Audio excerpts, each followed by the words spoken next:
cool cover crop activities at BBR.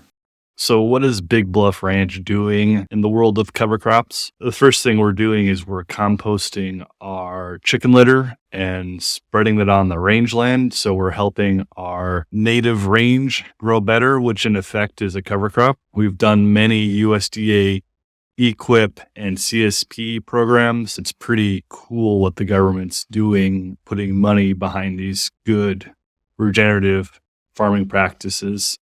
We're always doing continuing education. My dad just got back from a soil health academy. We are also always messing around with cover crops with the chickens. We like to grow something behind them in order to utilize all of the excess fertilization they leave behind and get that all incorporated into the soil rather than having it turn into a bad gas or runoff or something silly like that. We just lock it up into plants. We've been rotating our cows for the past 40 odd years. So we are using a lot of kind of cover cropping methodologies already. What we want to do in kind of the immediate future is we want to start experimenting with cover crops on the rangeland. So our rangeland has a whole bunch of naturalized annuals. They're not really high quality. They don't have a big root structure. So what we can do is if we come in with a slightly higher quality level of plant and plant that on the rangeland, we can jumpstart the biology in the soil. We want to get involved with multi-species again. We want to get goats and sheep in addition to our cows, and that the idea is each one of these species eats a different plant at a different stage of its life, and basically we're converting the free energy from the sun into different forms of life. And, we have hills, so the goats and the sheep can do the hills. The sheep like the little forbs, the goats like the brush, and turns all of those green leaves into something useful.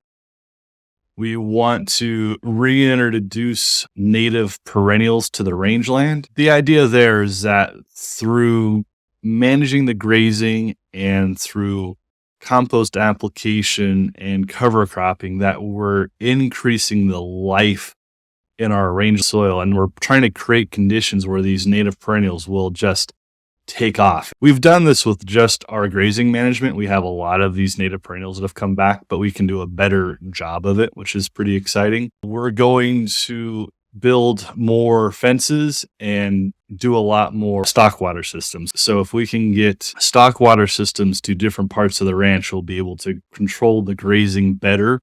And by controlling the grazing better, we'll be able to control how the plants grow better. And along the lines of that, we want to increase the sophistication of our grazing management. And that will be facilitated by stock water systems, multi-species, all that sort of stuff. There are so many things that we could do.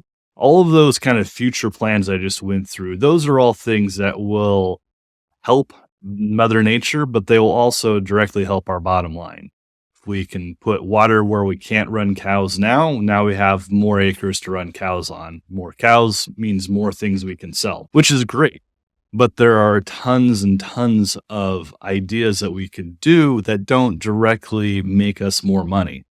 And I would love to get into them. These are some of my fantasies that are cash depleting, but life encouraging. The one that always gets stuck in my mind is essentially being able to apply natural stimulants through a crop duster. So you can take compost, you make a tea extract out of it. So that tea is full of all sorts of good microbiota.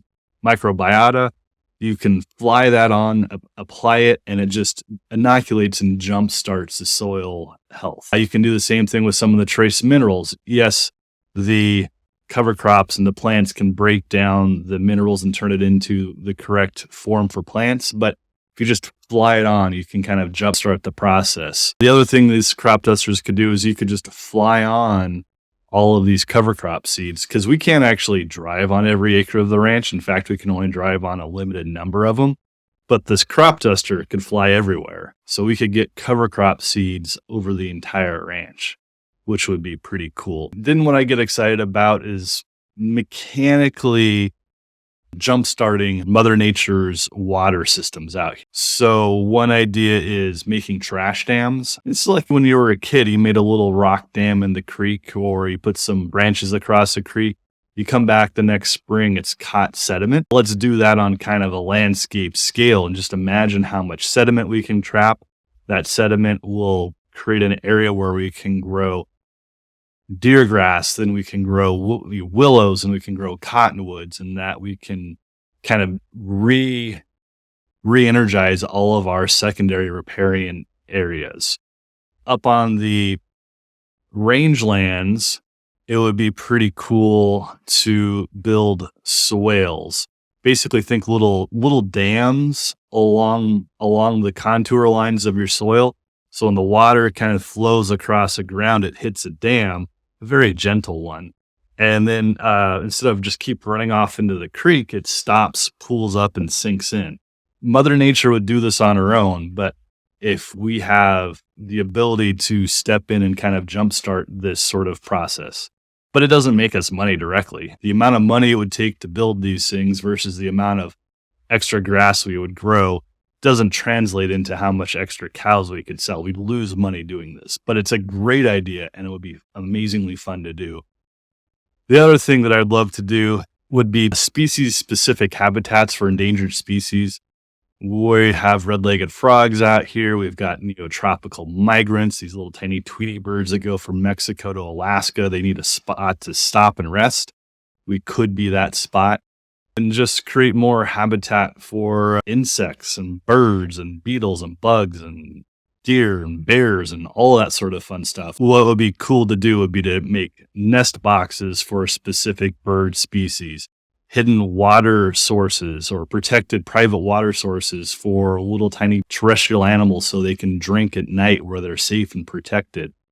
There's a ton of things that we can do, and all that kind of stems from growing more roots, more soil life. And that is one of the plans or the fantasies that I have for what we would do here at Big Bluff Ranch.